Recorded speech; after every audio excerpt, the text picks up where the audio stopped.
Hi, everybody. Welcome to my show, Willows Ben. My name is Donna Gorton, your host. Tonight, we're going to be talking about the Mary Celeste and what happened to it. I don't know why.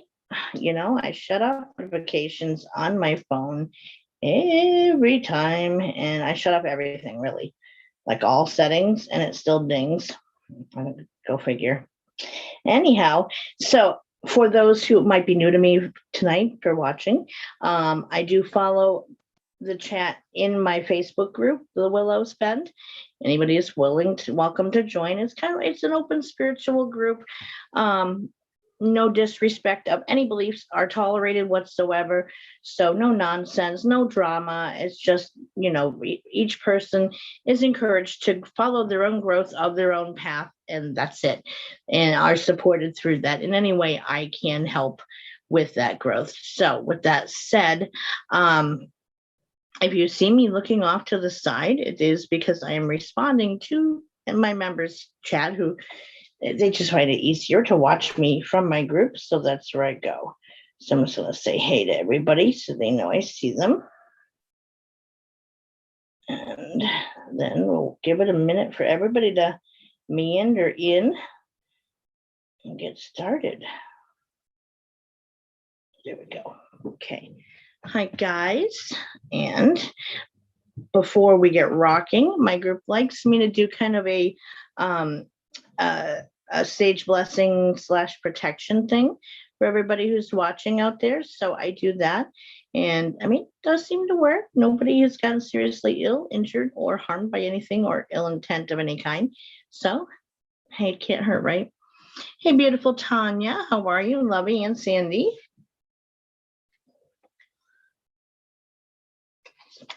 Just going here. It says 4 are watching, but I only see the 2 of you thus far. That's okay. Everybody will come in. They always do.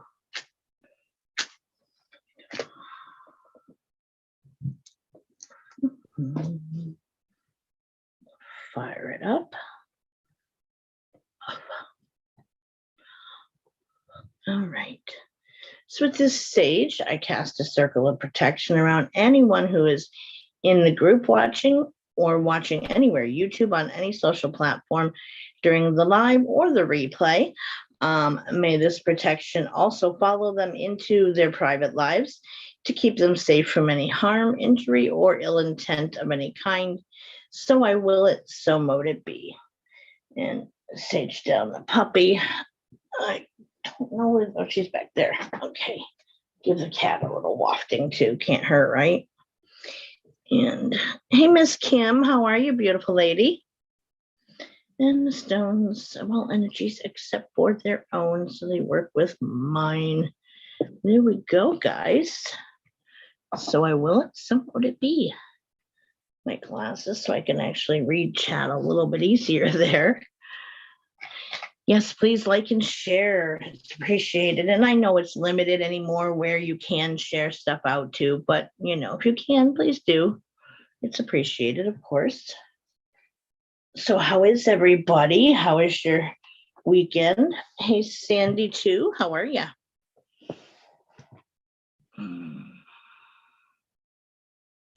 Jurassic Fight Club. Okay. So here's a notification I was getting from YouTube. I was like, wait, what? So yeah, tonight we're going to be talking about the ship, the Mary Celeste, famous case where the crew just disappeared. So we're going to talk about some of the background history of it, what happened. And at the end, I'm also including other cases. Hey, Lori, where similar things have happened. And to this day, it remains unknown where they disappeared to or what exactly happened to them, because they literally just vanished without a trace, never to be seen or heard from again. So a little odd. And there's so many different possibilities and speculations, of course, that occur with any of that stuff of what could have happened to them. But we're going to delve into all of that. I'm doing reasonably well, Kim. Thank you. Thank you. Thank you.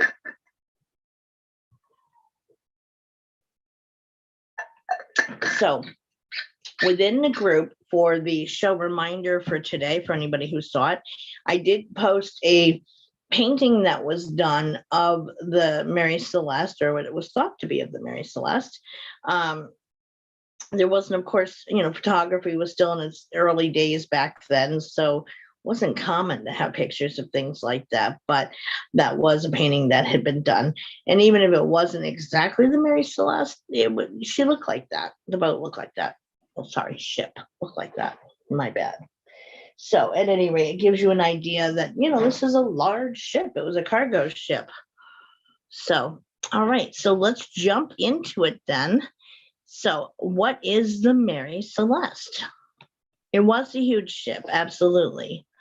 So the Mary Celeste was a merchant brigantine, which is a two-masted sailing vessel with at least two sails on the main mast, and then usually others on the aft mast, which is the back of the ship. So it's, it's a big ship, and it runs mainly through sails with the wind. And so it was found adrift and deserted in the Atlantic Ocean off the Azores Islands in Portuguese on December 4th, 1872. Hi, Marianne. So a Canadian ship actually found her, and it was in a disheveled case, but it was still seaworthy condition under a partial sail, meaning that the sail was partially up but not completely, and that the lifeboat was missing.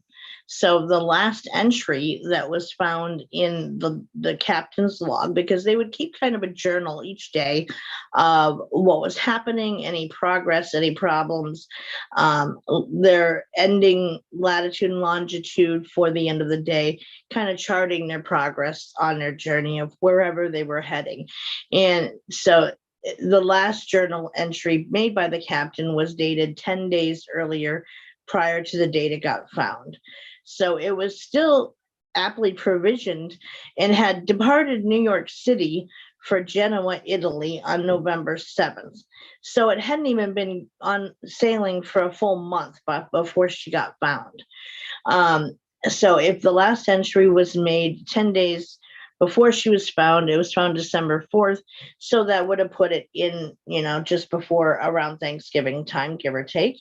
And so it still, had a full cargo hold of supplies, more than enough food, etc. So it wasn't like they deserted ship because of nothing to eat or drink.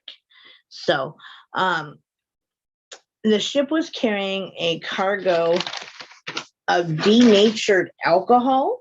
Now, this is like a solvent, and it's not for drinking purposes. It's very highly toxic if you drink it. And which the cargo was still intact and fully accounted for. So nothing was missing. None of it was broken. It was being shipped in barrels, like wooden barrels in the cargo hold. All of it was there. Nothing had leaked or anything else. So nothing happened on that front either. So here is where it gets weird, folks. The personal belongings of both the captain as well as the crew were also intact and pretty well undisturbed. None on board were ever seen or heard from again. Now, an investigation, of course, followed, as there always does, because when amongst like seafaring folk, if a ship is found dead in the water and deserted, whatever, it's deemed salvage, and so they haul it back in or tow it back into port. And after an investigation, until what happens to something, then they get like whatever the ship is worth for whoever found it. So it can be beneficial money wise if you found something like this and it gets cleared. So she was brought back in, but they have to do the investigation first to determine, hey, what the heck happened here? So authorities considered everything from foul play of any possible kind, attacks by a giant squid, mutiny, water spouts happening, like giant water spouts where they are like, almost like when a hurricane's going to start out. So where the spout goes from the ocean up to the clouds and, spinning. So water spouts, the alcohol fumes from the denatured alcohol that the cargo was carrying, paranormal interventions, even conspiracy to carry out insurance or salvage fraud, which was, of course, not unheard of even back then, to where like somebody would plan an accident to happen or something in order to claim the insurance money or the salvage money for having, again, the ship be found deserted and non-workable or just left and abandoned. So that was all of those things got considered, even though some of those are kind of silly, like the attacks by giant squid type of thing. That was a bit extreme, but they considered all possibilities, in other words. The piracy thing, that's not unheard of either back then, and that was kind of common, especially in the waters they were sailing in. So, that was something to obviously definitely have to rule out, but there was no signs of anything having been, stolen, taken, or, there was no bodies found on board or otherwise. So, hi, Ted, welcome. So there was no convincing evidence supporting any of those conclusions that have been considered. So the mystery of the ship has been complicated, of course, by speculation, false details being added, as well as fantasy items, like people kind of adding to the story of it in the reporting because it made good news type of idea. So hearings got held in Gibraltar following the ship's discovery in Italy. After the hearings, Miss Celeste was bought by a new owner and continued in service until 1885. So the captain of the ship prior, like part of the missing crew, his name was Captain Briggs. He was a family man. He was married. He had a couple small children, and I think his eldest was like 12 or something. So, that was looked at too. He would have a reason to return home, and he was very well known as a family man. So the idea that he would just kind of bug out and desert his family wasn't a realistic option. Excuse me. So, hey, Miss Karen Carter. So again, all of that got ruled out, but so I would just want to put that name out there of Captain Briggs, because it gets talked about a little bit later into the show of like who he was. And so you recognize he was the one who was basically sailing the ship at the time everybody disappeared. Did the new owners have any trouble with the ship? We're going to get into that because there was thought to be a curse on the ship after this main event happened. So we're going to get into all that.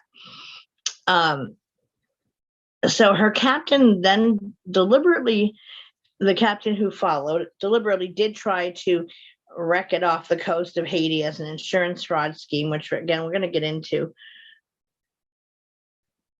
My current news account told someone to stop being in 3-day ban. Yeah, I figured something must have happened in order for this profile to surface. Hey, Natalie. Hey, we just barely started, so you're good.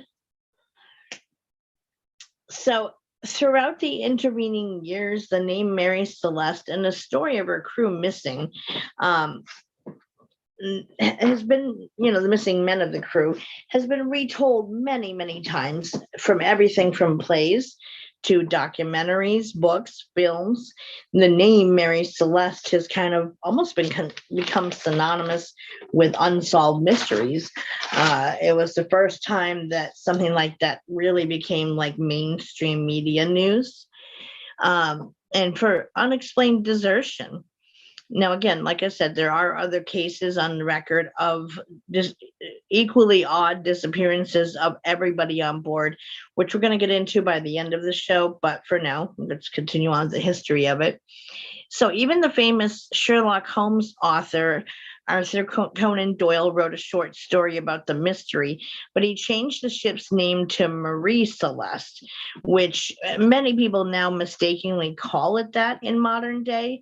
So they reference Mary Celeste as Marie Celeste, which isn't actually the ship's name. It's Mary Celeste. So here's what they saw as they approached the empty Mary Celeste. So there was a Captain Morehouse, who was the captain of the de Gratia, I believe it's how it's pronounced, that found the Mary Celeste.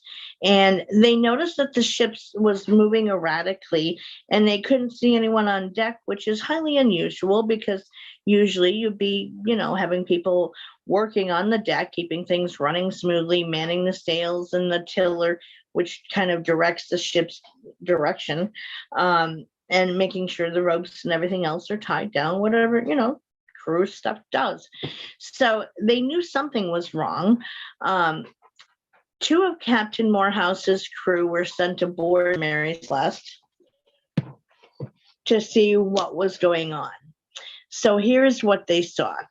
So the sails were partly set and in poor condition. So they were only, like I said, kind of up on half mast, and they were, they'd seen better days. They had been through, either from how they were set up, being battered by the wind and any rain and storm stuff, or just the waves and the salt air, and they were in rough shape. Hey, Aaron. So they were listed as being in rough condition, and some of the sails were missing altogether. So like on a ship like that, you would have two masts, meaning the poles that hold the sails, right? And so you'd have usually like one really big sail on each one, and then you'd have a couple of smaller ones that you would, in full sail, you would put them all up in order to help catch the wind to drive the ship, right? That's what would send her on her way. So if they're at half mast, some of them were missing altogether. So that was noted. I don't know what my dog's doing. Now, much of the rigging was damaged and some of the ropes were hanging loosely over the side. The rigging is what holds the sails. The main hatch cover was still secured and intact, but the other two were open and lying on the deck. So like the main entrance into the ship's entryway where the crew would come and go, that was shut and intact. The other two, there's one that leads to the cargo hold and one on the back side of the ship. Those are both off and laying, off to the side. So the ship's single lifeboat, which to me doesn't really seem like that would be enough to hold the whole crew for a ship that size, but whatever, I guess that's all they had was one, but it was missing. Now there was about 3.5 feet of water down in the hold, which is where the cargo goes, in the belly of the inside of the ship, which is a lot of water, but it's not super alarming for a ship that size of the Mary Celeste, and the fact that the two hatches were left open. So again, any, waves slopping over deck or rain, whatever, would have been running down into the cargo hold. So it wasn't anything that should have interfered with their sailing or caused any trouble with their, the cargo itself, because again, it's denatured alcohol. So they found the ship's daily log in the mate's cabin, which is the first mate. So it's just like that would be if the captain had to go do something, take a break, the first mate is the one who would take over for him and continue making sure everything ran smoothly in the captain's absence. So the ship's daily log was found in his cabin rather than in the captain's cabin. It recorded the position where the Mary Celeste had been, which was nearly 400 miles away from where the ship was found by the De Gratia. Now, again, they were on sail to go to Italy from New York City carrying this denatured alcohol solvent. So the ship was found 400 miles off course, in other words. And the De Gratia means by the grace of God is the name of the ship that found them. The cabin interiors were wet and untidy from water that had entered through the doors, as well as some of the skylights, but otherwise everything was in order. Personal items were scattered around in Captain Briggs's cabin. Most of the captain's ship's papers and his navigational equipment were missing. So it's almost as if something unexpected happened to the captain. At least this is how I would have interpreted it. Like something happened to the ship's captain, so the first mate had to hurry and take over. So he went rifling through the captain's stuff to find the navigational equipment he would need to tell, the latitude and longitude. And they had maps they had to follow for their routes, and any papers that were needed to kind of back up, like, hey, I'm in charge now. So all that stuff were missing from the captain's quarters, but it doesn't say that they got found in the first mate's cabin, those. So they just were missing altogether. But I mean, like I said, that's how I would initially at least consider as a possibility, like first mate might have taken it, but it didn't say that he had them instead. So in the galley, which is the kitchen on the ship, things were neatly stowed, and there was no food out or in the middle of preparation, which I don't know about you all, but I always heard the story as there was food out, almost like, they were in the middle of eating and then all the food was just left out, as if they just stepped away from the table for a minute. And cups were still filled and everything else. That's how I heard it, but that's not what actually happened. Hey, Nancy, there was no food out or being prepared. Does the timing last time, according to the log and the mileage, match up? No. And they were on course, but then where the ship got found was 400 miles off course and away from where it was supposed to be. Right. And I know the source of why we heard it that way, which we're going to cover in a minute, who put that in our heads, basically. Hey, Jake, if you got up, I would appreciate it, because I'm in the middle of a show. I'm just saying. You don't need anything right now. You just went out. Ew, that's gross. Lucky eye boogers. So, yeah, there was a source for that information, that misinformation, Renee, that kind of said all that fallacies about the food prep thing, and to add to the mystery, basically. Now, there was no evidence of fire or violence having happened on board anywhere. That was their table. That their table was as if dinner. Yes, it did. That's what we got told. That's how we all heard. I think the majority of us heard the story. There is a source listed, which I'll cover in a minute, of where that information started out there for surrounding the tale of it. But in reality, everything was stowed. There was no food out or in the middle of her preparation or everything. Everything was put away in the kitchen or dining area. So nothing was out in reality.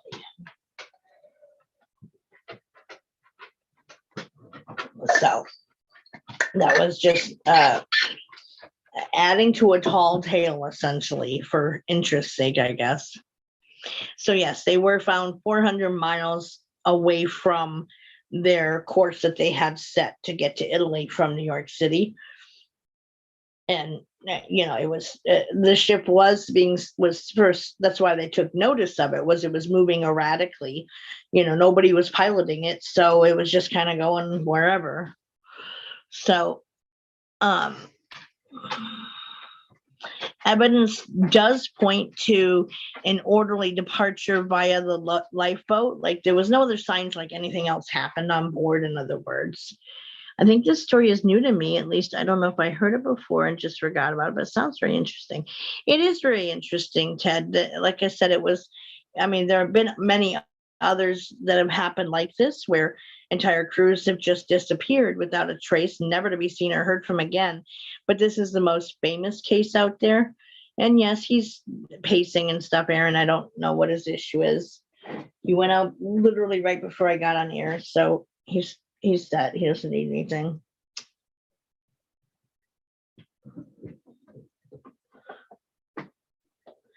Okay, so during the salvage hearings, because again, they investigate what happened. So they have hearings where they listen to testimony of, the captain of the Dugaracia that found the ship, anybody who, like the people who went on board from his ship to check it out. They listen to all of that and consider all the different possibilities, like the Bermuda Triangle stories, kind of like that, except the ship was completely intact. The ship didn't disappear. It just was found 400 miles off course, and the entire crew was missing, never to be seen or heard from again. Most likely, Lori. Yes, I did consider that Jake is doing that because I'm on air. Yes, that did cross my mind. And he's been sleeping hardcore for the last couple hours, so he wants to get up and pace, stretch his legs. That's fine. I'm not going to fight with him. So during the salvage hearings that they had, the ship was examined per usual, and no damage was found to the hull, meaning, they didn't hit something that caused the ship to go wacky or have a problem with it that sent it 400 miles off course. I think that whatever happened to the crew, once the ship was abandoned for all intents and purposes, it drifted 400 miles before it got found, is what I think. So oddly, here is where it gets weird. Like, again. So there were cuts found on the bow of the Mary Celeste that were deemed to have been made intentionally, and there were stains found on one of the ship's railings that may have been blood, as well as a deep mark thought to have been made by an axe. It's crazy. There's so many mysteries now. It absolutely does. Yes, the kids, absolutely. She's sleeping. You're not going out. I'm on air, so forget it. So there were cuts found on the bow of the Mary Celeste, and that were deemed to have been made by intentionally, like on purpose, with an axe, and that there were stains on one of the railings thought to be blood, but it hadn't been tested at that point. And there were mixed views. Hey, Stace. As to what possibly could have happened, of course. Some thought maybe Captain Briggs's crew got into the denatured alcohol that they had been transporting. But again, this stuff is highly toxic and not drinkable. Everybody would have known that. It's used as a solvent. It's a chemical solvent. So it's not the same as like the imbibable alcohol that one can drink and get drunk off of. But that was one of the things they considered stupidly. For those, I guess, who don't know what denatured alcohol is, they assumed that maybe they got into it, but there was no signs of that, and there was no signs of any of the barrels that were transporting it having leaked or anything. They thought that a drunken crew cut the bow, murdered the captain, Captain Briggs, and his family, and escaped in the lifeboat. They wouldn't accept that the Mary Celeste had traveled 400 miles whilst unmanned. So further testing was done on the aforementioned stains, which showed that they were not blood. What it was didn't say, but it wasn't blood. And again, it's what they could do as far as DNA evidence and stuff back then was limited. This is like 1885. So, they didn't have the same science that we have today. And also that they found that the marks that were on the bow were not man-made and were probably caused by the natural actions of the sea on the wood of the ship. Well, that was considered, Tanya, about pirates, but there really was no evidence in support of that, because all of all the crew's personal stuff was still left behind, any valuables and things, which pirates wouldn't have done. And pirates probably would have taken the ship as well, because that would have added to their armada, or they could have sold it for salvage, whatever. Like, they wouldn't have just, killed everybody off, taken them, and then left the ship unattended and then left. So suspicion still lingered, though, of some sort of foul play having happened, even though, again, there really was no evidence in support of any foul play having happened. One wild theory said that Briggs, who was the captain of the Mary Celeste, and Captain Morehouse, who was the captain of the De Gracia, who found the Mary Celeste, were in cahoots of a conspiracy for the money from salvaging the ship, like for insurance fraud, basically, or that pirates had attacked. But again, if pirates had attacked, they would have taken everything of value on the ship, which that didn't happen. Sharknado. So like all of while the captain's his room was a little bit disarrayed and his important papers missing and his navigational equipment was missing, that was it. Everybody else's rooms were perfectly intact. So there was no signs of any struggle or leaving in a hurry. Normally if you were going to leave in a hurry, you would have grabbed your most valuable things, change your clothes, whatever. You would have grabbed something you would rifle up your room, and none of that was found. And probably would burn it, correct. So one historian, John Gilbert Lockhart, thought that Captain Briggs slaughtered all on board and then killed himself in a fit of religious mania. The Kraken literally was one of the theories, Renee, that a giant squid had attacked the ship. Gotta run Staples and shred some shit. I'll hopefully be back. Okay, well, if we are still here, we will anxiously await your return, Karen. So this guy, John Gilbert Lockhart, thought that Briggs slaughtered all on board and then killed himself in a fit of religious mania. Now, I guess his family was on board with him, which it really doesn't come out and say it, but it hints at it that they were. So like he killed everybody, including his family and his small children, and then killed himself in religious mania, which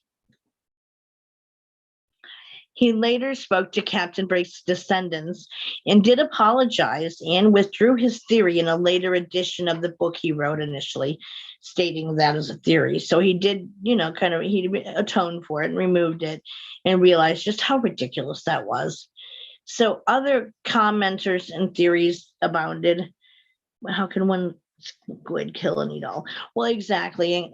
But there have always been among seafarers legends of these ginormous squid that could overtake the ship and stuff and pull everybody off and whatever. So wouldn't there have been evidence of that? Well, one would think, Lori, that there would have been evidence of, even if it was a squid, that things on board would have been in a much more of a state of disarray than what it had been. Or if the captain had gone and killed everybody, there'd be blood everywhere, and it wouldn't have all been washed off the ship, especially because I'm guessing some of them might have gone, some might have gone to escape in the lifeboat. Probably not everybody would have made it, so there'd be signs of a struggles happening and stuff, and there wasn't that. Toy has seen 20,000 leagues in the sea. I have, yes. I don't know what you want, but I'm in the middle of a show, so if you could get up, that'd be great. If not, I'm not going to argue. So come on up. I'm on the air, right? You know what that means. You do. Thank you. Sorry, guys. So other commenters and theories about what happened possibly. Talking about the captain. Yeah, and that's what I'm saying. Like, yes, there would have been evidence of that too. Like if he'd gone and lost his mind in a religious fervor thing or mania, there would have been signs of struggles and, blood or whatever found. It wouldn't have just been all evidence of everybody having been wiped clean. And the lifeboat was missing, but, there's no definitive proof that everybody from the crew was on it. So we don't know that. So people, in talking about the Mary Celeste, generally agreed that something alarming and extraordinary must have happened to cause the entire crew to abandon a well-stocked and sound seaworthy ship. Some speculated a severe and unexpected water spout could explain the water within the ship, as well as the ragged state of the sails, and that the crew could have thought that the ship had taken on more water than what it had.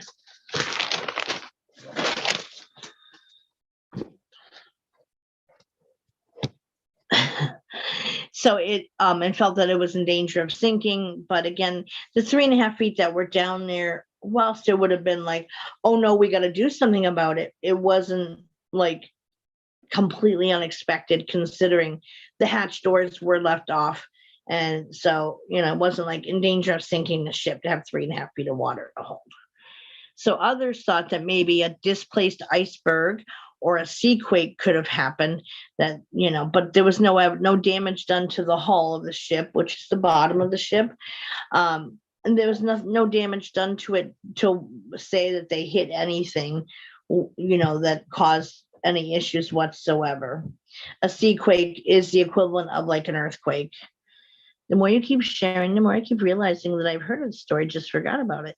Didn't they make a movie about this? I know they made a movie about the 3 missing lightkeepers. Whoop. Yes, there's been lots of movies, magazine stories, short stories, etc., made about this, and a lot of things have been added to it that from the actual facts of it.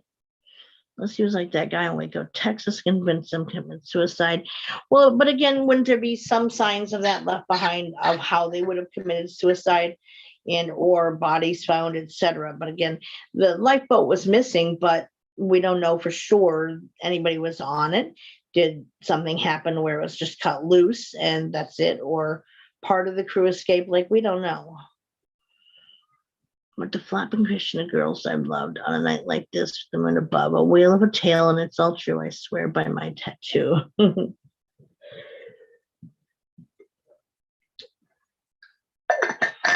So again, whilst the idea of an iceberg was thrown out there, which of course that was a concern considering that wasn't too far off from when the Titanic sank and all that. Titanic, I believe, happened a little bit later, but no evidence of it. If there was fear of running aground and that wind could have picked up and swamped the lifeboat with water and sank it, which yes, that's a possibility. And that nobody had been on it, we don't know. Or if for some reason they had abandoned ship, the lifeboat could have gone down because of a storm that blew up or whatever, or if they didn't have supplies to take with them and they were out there at sea for 10 days or whatever, then, that's pretty rough going to be lost at sea for 10 days with no supplies. That's my thinking too. So the idea of the fear of running aground, that they were concerned with hitting the iceberg. And so they went to a panic and jumped in the lifeboat and left. This didn't work because many of the Mary Celeste sails were furled. So it must have been reasonably calm seas. So like they would have been unfurled had there been a storm or been rough going, they wouldn't have had everything up in full mast, or even the ones they did have up, it wouldn't have been up there had there been severe weather. They would want to have more control over the ship. So they deduced that it must have been pretty calm seas overall. So that didn't work as an option. The idea of an earthquake, which is technically when it happens out to sea, it's a sea quake, and they thought that they may have been enough to release the noxious fumes from their cargo, hence risking an explosion in the hold that could have called for an abandoned ship command before the Mary Celeste exploded, but she didn't explode. And they went on to speculate that the elements may have blown the lifeboat away and that the crew succumbed to the fumes and were washed overboard. No, the ship was not injured whatsoever. I mean, a little bit rough shape of the sails and the ropes, but it's because they were unattended. It wasn't from, again, because not all of the sails were up, they deduced that it must have been calm sailing. Come on up, Scooby-Doo. So, the theory about the fumes and them being washed overboard, that didn't hold water either, pardon the pun, but because like the lack of evidence or damage from any leakage or explosion in the hold, there was none.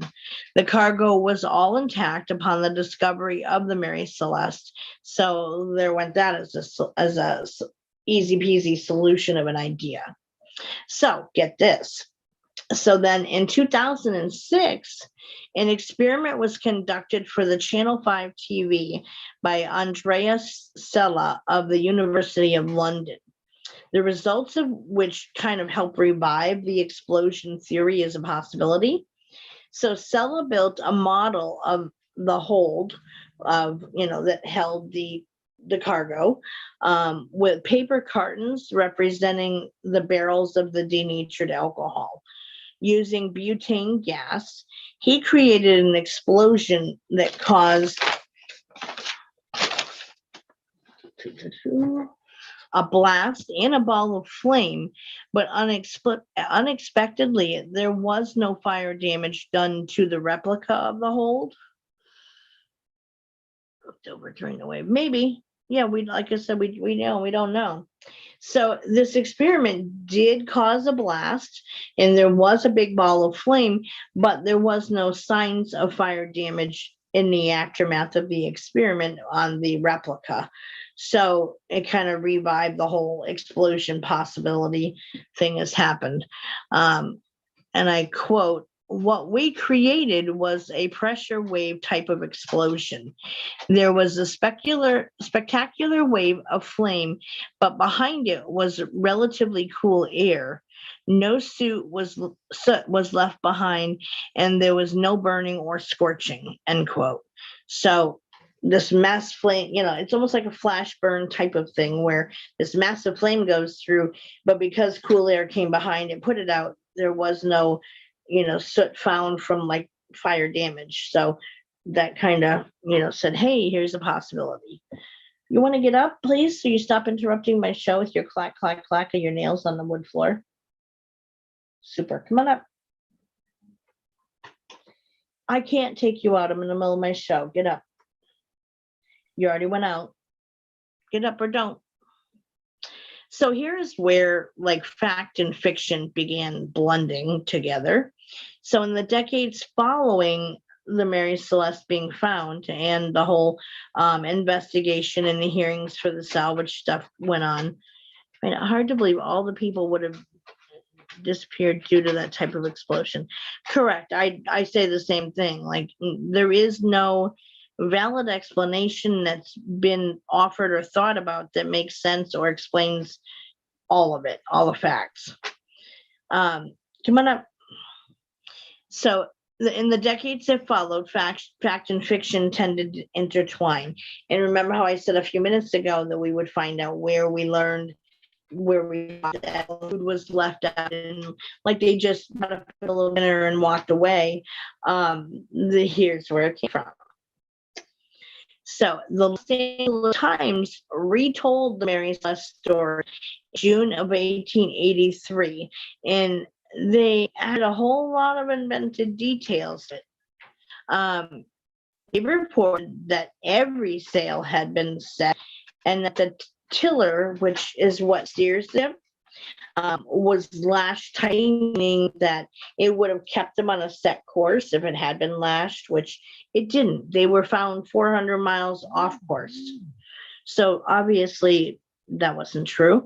That dinner was out and uneaten and barely cold was what they reported, like they just disappeared right before the ship got found, which again, that wasn't the reality. The ship, no food was out, everything was stowed from the kitchen, the galley. So they just added those in. So that probably is what started the trail of disinformation of how we ended up hearing about it and knowing it to be, because that just got retold over and over again that, hey, this is what happened, and adding to the mystique of it, which wasn't actually the case. Now, there is one later at the end of this, towards the end of all this, a case where that was the case, but this isn't what happened with the Mary Celeste. So coming up, uppy puppy. Yeah, it's anything is possible. I mean, I'm thinking that it could have been something like things that get reported with the Bermuda Triangle area, to where some people report things like weird clouds showing up and they go through them and time changes from when they come out, or the navigational equipment doesn't work or whatever. So, I mean, it's all up to date. Leaving my phone. Yeah, let's get your phones overheating. Get up, honey.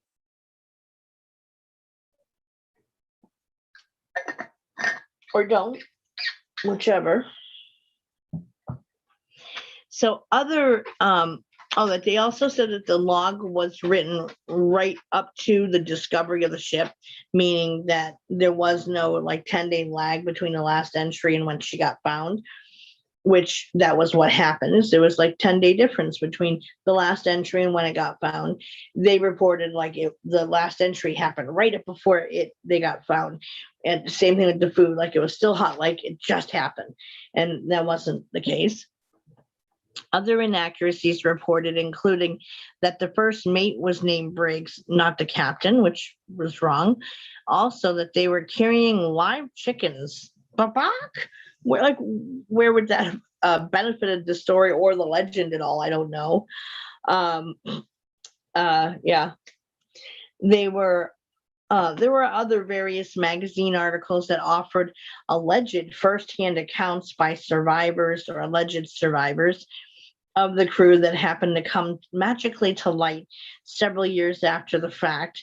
But they were also so full of blatant inaccuracies that they were not very believable. I mean, they made a good tale for each one that was offered. They offered a different possibility of what happened to them, but they had such wrong. It was obvious they weren't a survivor. They weren't actually part of the crew. So, you know.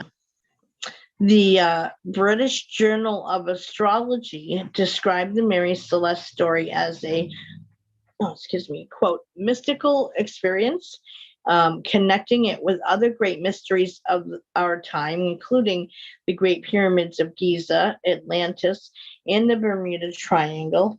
So like one of those great unsolved mysteries that like we're never going to figure out. Even alien abduction has been suggested as well.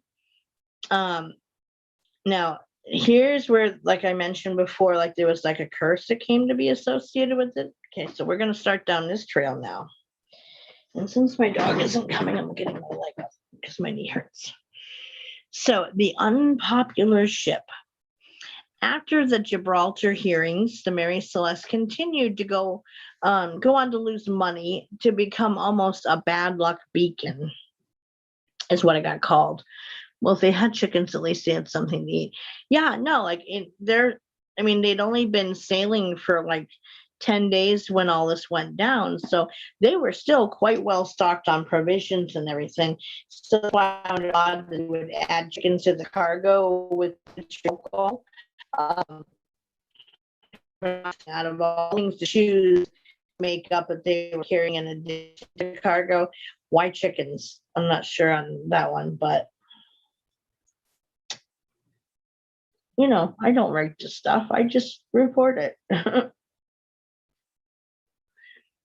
So it became known as the Bad Luck Beacon. So then another captain took ill and died from the ship. So basically he got really, really sick. So they had to stop at a port of St. Helena Island, and in order to get him more medical care than what they could provide on board for him. He went on to pass away from whatever illness he had. So that got attributed to the curse of the Mary Celeste. Captain Tuthill, he was the third captain to die prematurely, leading to the belief that she must be a cursed ship. Tsunami. If there was a tsunami, though, I think it would have probably been more damage to the ship. Or it would have been sunk because, if you consider the height of a wave of a tsunami, it probably would have sunk it. Come on up. You're waiting, so I'm telling you it's okay to go. So in November of 1884, yet another new captain took over. His name was Captain Danker. Yeah, something he would have tore up the ship or just outright sunk it. So he had conspired, or sorry, not Danker, Parker. Couldn't read my writing. My D looks like a P. Or reverse that. My P looks like a D. So he conspired with a group of Boston shippers who filled the Mary Celeste with mainly worthless goods and then misrepresented the manifest, which is the list of contents that the cargo is carrying, and falsely added an insurance on it for $30,000, which would equal about $860,000 in today's money. Captain Parker then deliberately ran the ship onto a coral reef in Haiti, ripping out the bottom and wrecking the Mary Celeste well beyond repair. Captain Parker then rowed himself ashore with his crew, and he sold the salvageable cargo to an American consul for $500, then went on to claim the fake insurance claim. Parker was busted when the American consul reported, hey, this cargo is pretty worthless here. I got ripped off, which launched an investigation. So in July of 1885, Parker and the shippers were tried in Boston for conspiracy to commit insurance fraud. I kind of have to love the Kraken idea, cruel as that might seem. How many people were on it? No, it didn't actually give me a number for the crew, just that everybody on board was missing. I mean, I would figure it would be a solid big handful, because this is a large ship. So, it's a brigantine. So if you look on the group main page where I did the show reminder notice, there is a painting of the kind of ship it is, or it's thought to be the Mary Celeste. But if it's not, then that's what kind of it is, like something we might think of as a clipper ship. So similar to that. So it's a big size ship. So that would have needed a decent sized crew to keep it running all that time for, it was traveling from New York City to Italy. So, it would have been pretty big, but I never came across a number. Where are you getting the 10 people from, Renee? I didn't come across a number in any of the research that I did on it. There was no number listed of how many crew members there were.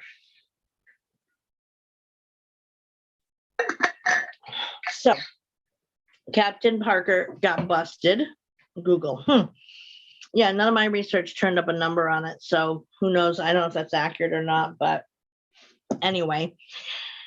So he got busted for the insurance fraud. Parker was additionally charged with barratry, which is willfully casting away the ship. This is a crime, and the crime carried the penalty of death if, found guilty. Parker got away with it. Jurors couldn't agree on the conspiracy charge, and in the end, they only had to repay what they originally got in exchange for the cargo. 10 might have been onto something with the Bermuda Triangle angle. Yeah, that seems to be like the best bet for it, I think.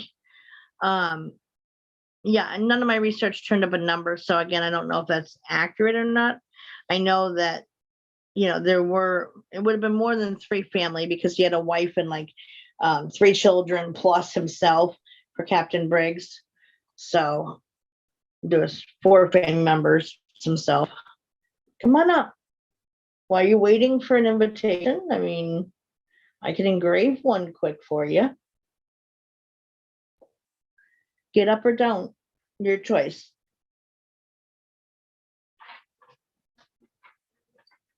Sorry. So yeah, he got away with it because they couldn't agree on the charges. So they only had to repay what they paid for the false cargo. It was just there was a cargo, but it was pretty worthless stuff.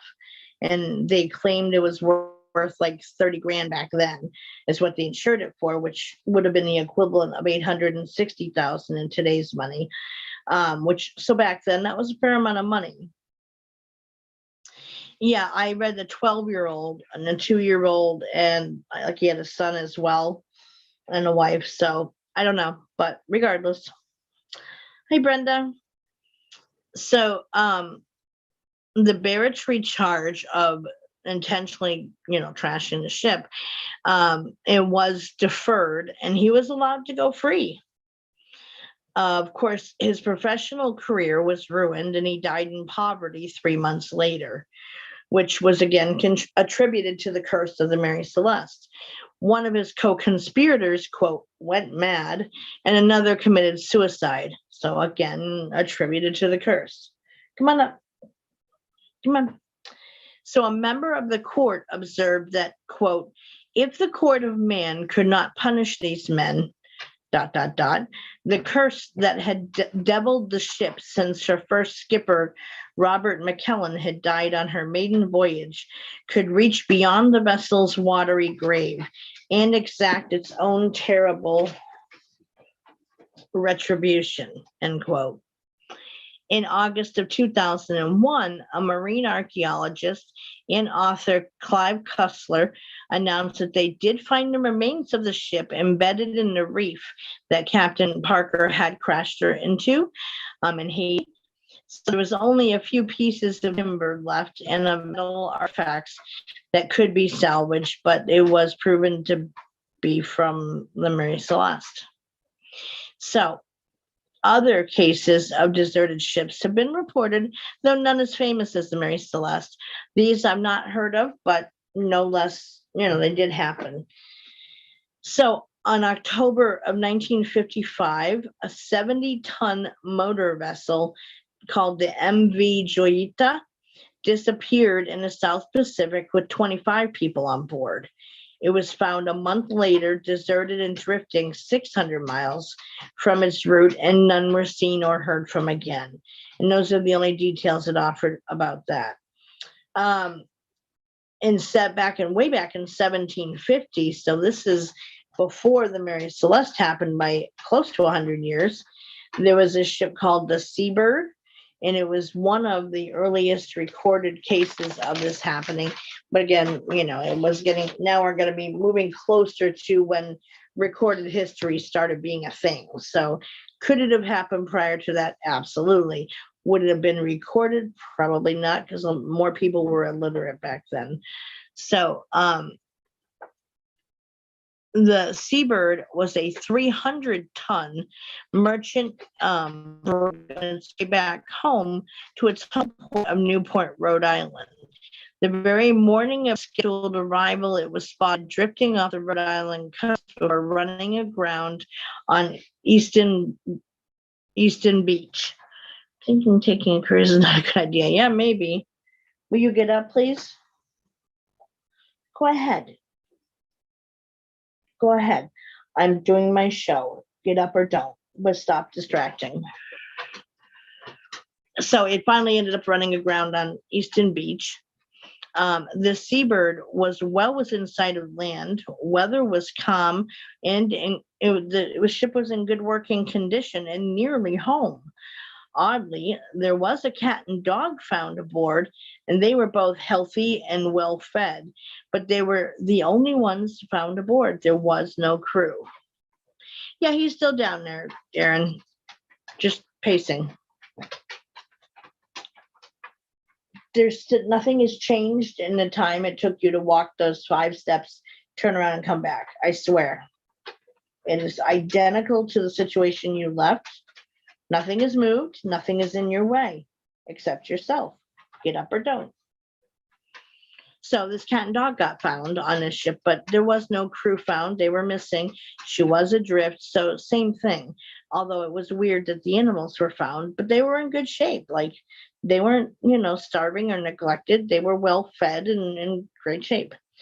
So oddly, too, all the things ascribed to the Mary Celeste, with the freshly prepared breakfast out on the table, coffee boiling in a pot, even the smell of recent tobacco smoke did hang in the air with this ship. So this is the one I mentioned that was found where it was like literally they just disappeared before being found. The ship itself was completely intact and undamaged. Another ship's captain reported seeing the ship not 2 hours before, and they waved to each other as they went by. So, of course, with no trace of any of the crew of the Seabird, nor the missing longboat ever found. So in this case, the lifeboat was missing as well, but that was never found either. And normally, there's things like that where something has crashed in the ocean, stuff ends up getting washed or, up on the beach or whatever. And that's never happened in any of these cases. Very creepy. Yeah, that was considered even back in with the Mary Celeste, Brenda, that it had been aliens that might have been involved or something. Something supernatural in nature. Dude, now would be great. So you stop distracting me. Get up on the bed. No more nonsense. Just get up and be done. Please. Get up. Now, you want help? I'll help you. If I need to menace you, I can do that. Thank you. Wow, wasn't that difficult, Jake? Ding dong. I hate it when he does that during a show. It's ridiculous. Sorry. So the next one where something similar happened was a ship called the Resolven, sorry. Yeah, I know, but he's a pain in the ass, Natalie. I love him, but he's a pain in the ass. So in 1884, this ship was found adrift, and once boarded, there was no one aboard. There was no clear signs of any recent activity around the ship. There was no evidence of a struggle. And the only thing that was out of place on this ship was there was like a small fortune of coins that were on board that were missing, as was the lifeboat. So did someone grab the stash and run? Yeah, maybe, but again, nothing was ever found again. In 1883, there was a schooner called the J.C. Cousins. This was a 66-foot luxury schooner.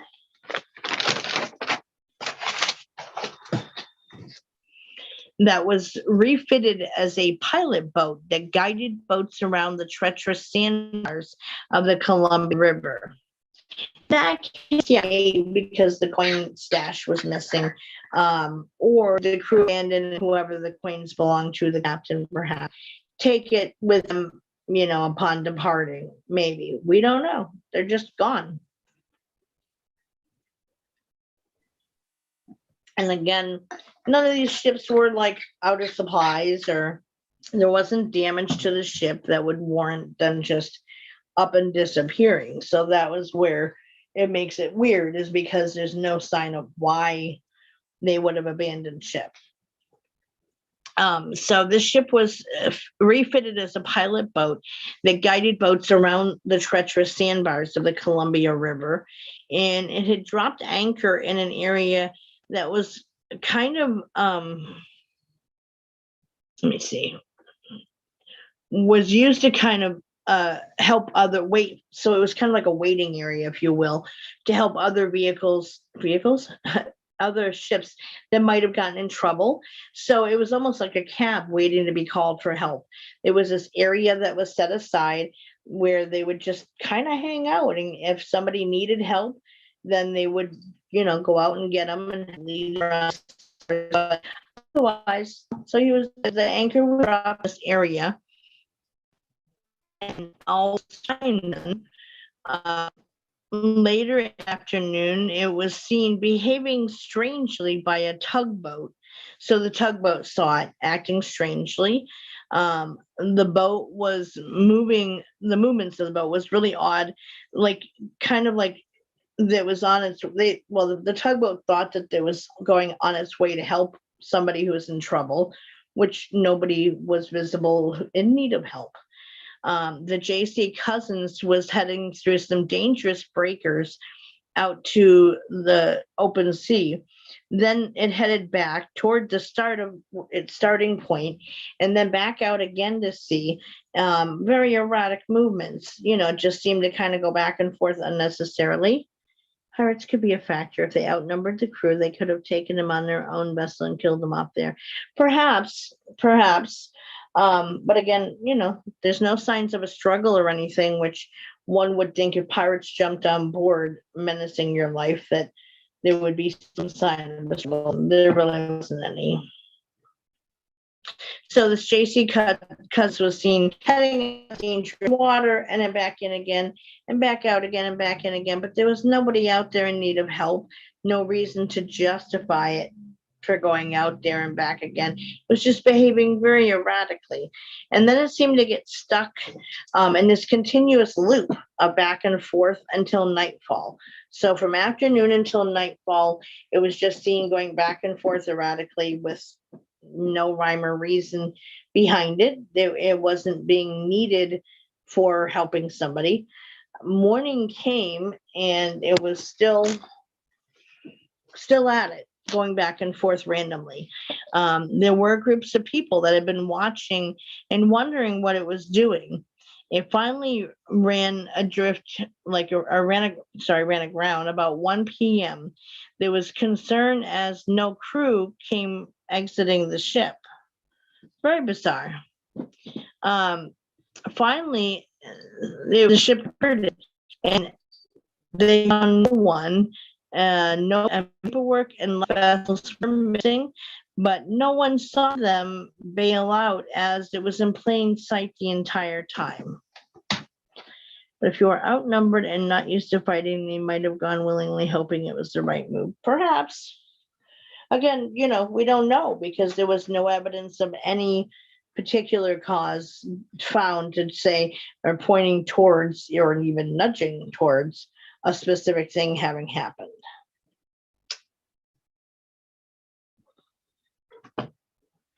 So with this JC Cousins boat, it was seen in plain sight all day long, all afternoon, and all through the night. People were watching it, and there was never seen anybody exiting. Nobody was ever seen exiting the boat, and yet the lifeboat was missing, as well as a bunch of papers by the time they boarded it to see what the heck, and nobody was found. These disappearances occur right up through modern times. So in 2007, in April 2007, a catamaran named the Kaz 2 was found adrift off Australia near the Great Barrier Reef. Hi, Sandra. When boarded, engines were still running, all life jackets were accounted for, the radio was still operational, and a sailboat was still secured on the ship. Not like everyone was lined up ready to go and nothing out of place. Yeah. So everything on this Kaz 2 in 2007 was accounted for. Everything was in working order. Now this one also, it said food was set out for a meal. Laundry was hung to dry. Even a laptop was open and running. There were 3 crew members on this catamaran, and they had been photographed actually like the night before in some bar where they were sitting around just, 3 guys hanging out, having a drink. And so, they were photographed. It was like 3 middle-aged men who were on this ship, and all 3 were missing. Like I said, it looked like everything was secured and nothing was out of place. It looked like they literally stepped off in the middle of the ship. Yes, there were lifeboats back then, absolutely. And like I said, the person's laptop was still open and running as well. And the meal stuff out, ready, prepared. And laundry was dry, but it literally stepped away from it. And they continued up to sea. So yeah. 3 crew members, and there is no clue what happened to them to this day. So possible ideas of what happened in these mysterious cases, again, to me, could it be something like what happens in the Bermuda Triangle, which, as we have seen, is not the only place around the country where stuff happens oddly. I mean, even what was it, up by Lake Michigan, stuff happens up there as well, like the Bermuda Triangle. There's like 3 different places around the country area around the United States where stuff can take place, like the Bermuda Triangle. There's one for the Pacific Ocean, the Atlantic Ocean, and up north. So could it be something like that? Perhaps. Again, there is nothing lending to a specific thing having happened.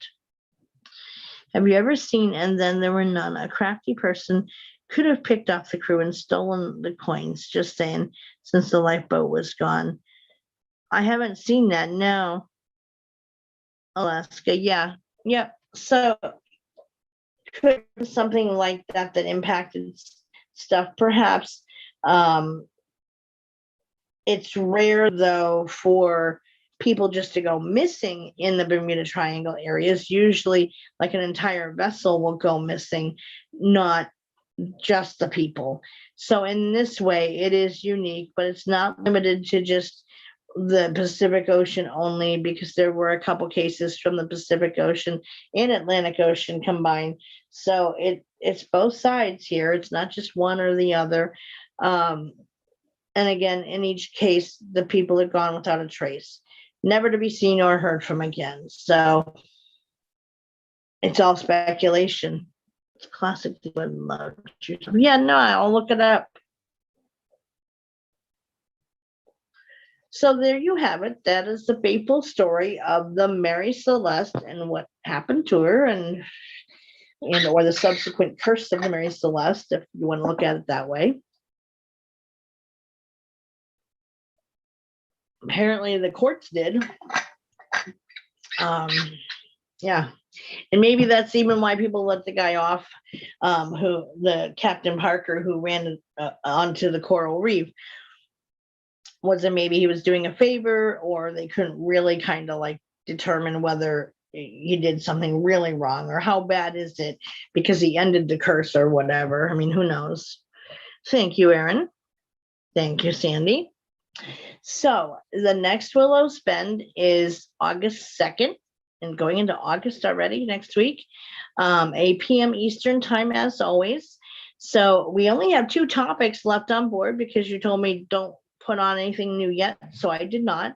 So we just have the Tunguska event in evidence and support of there being ancient civilizations before us.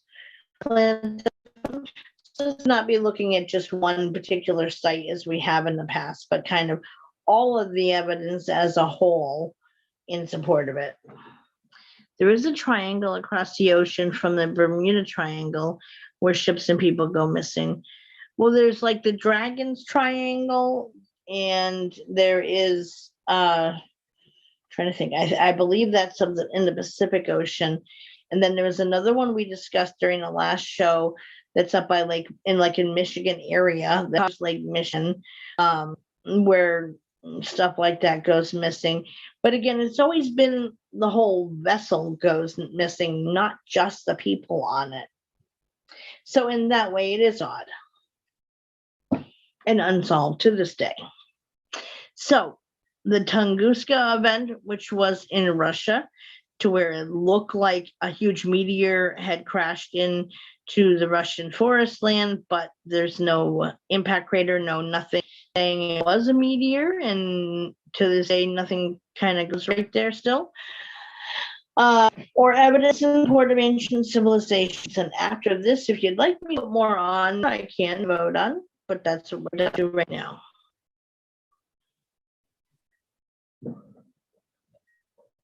That was a weird boom in the distance. And then we have book group on this Wednesday, July 28th at 8 p.m. Eastern. Tanya says ancient civilizations. My pen would be a benefit. So we got Tanya and Sandy on ancient civilizations.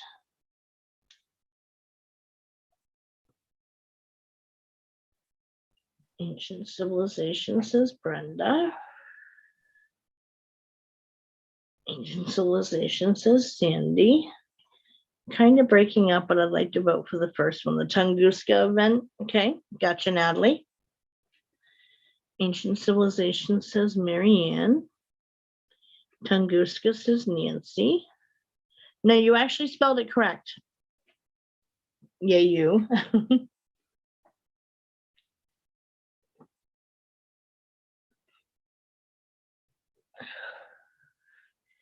Ancient civilization, says Stacy. So far, that's well ahead.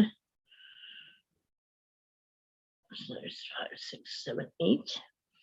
What were the topics again? Sorry, I was paying for my bus pass at the train station. The Tunguska event, or evidence in support of ancient civilizations.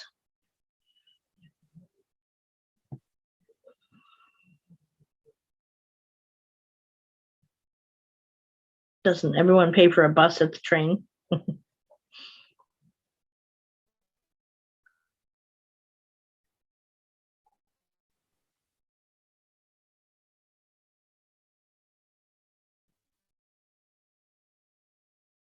What say you, Aaron?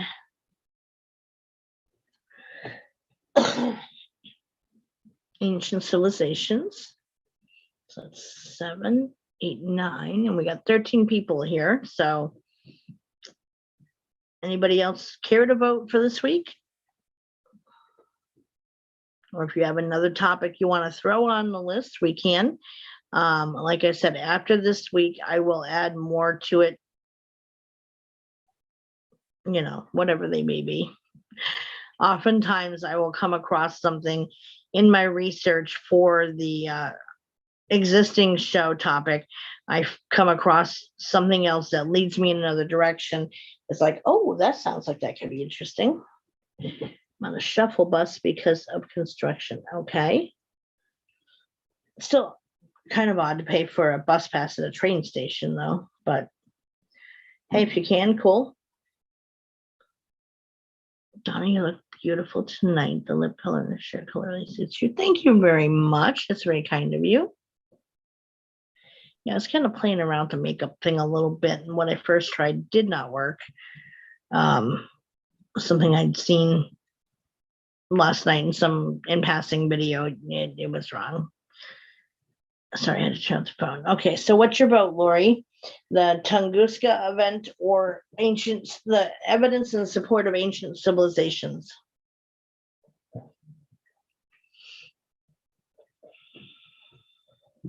Light rail station, have bus ticket machine there. Oh, okay. That makes a little more sense.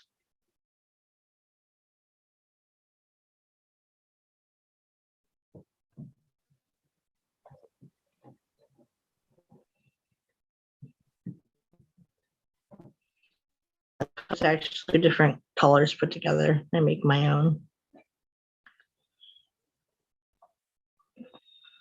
What would you like to vote for, Lori? Or anyone else who has not voted yet? Or what is it? The Tunguska event, okay? Forever hold your peace. There we go. Well, at any rate, for those who have voted, the evidence in support of ancient civilizations, one has outshone the other one by 5 votes. So I'm going to assume that's the one that is going to be for next week. I'll leave the Tunguska event on there, but we'll add a few more on there. Ancient civilization, says Renee. And that's what we'll anyway, because out of storage rows go. So book group this Wednesday night, 8 p.m. Eastern time, and we are reading The Nature of Personal Reality, which is another one of the Seth books in the series of books he had done. Anybody is welcome to attend that. You don't have to have the book because I read it out loud and then we stop periodically to discuss it, etc. And I always do a summary of what has already been covered at the beginning in case someone missed it, what have you. We just started it last week, so we're not super far into it yet. And then I might do a show on Friday for readings. We'll see as we get a little bit closer. Oh, my autocorrect has a drunk guy who behind the wheel of it, Lori, so I understood what you meant. So I will let everyone know about a Friday show, but other than that, it'll be Wednesday for book group and then Monday for the next Willows Bend, where we will be doing evidences in support of ancient civilizations. Anyone's welcome to shoot me a message on Facebook, and Facebook Messenger is the easiest way to get me about any possible topic ideas you might have. I'll let you know if it's been covered before or not. And if I can't possibly quite remember, then I have people who I can check against to make sure whether we have or haven't. So as of right now, feel free if you think of something really good and interesting you don't think we've covered yet. I'm happy to be open to considering them anyway. Mine too, and he won't share that way. You're very welcome, Lori, and thank you guys for coming as always. And with that, I will see you guys Wednesday for book group. And everybody who doesn't go to book group, then I will see you at the latest Monday. But yeah, it's always around Facebook land. So everybody have a wonderful rest of the night. Thank you all to everybody who's listening or watching anywhere else. Soma Fusion Network is kind of everywhere on every social media platform. So we are viewable anywhere people are, and iHeartRadio, etc. So we are around. So with that, I wish everyone an amazing week. Many blessings to each and every one of you. Treat each other with kindness, and I will see you guys around Facebook land. Good night, everybody, and thank you.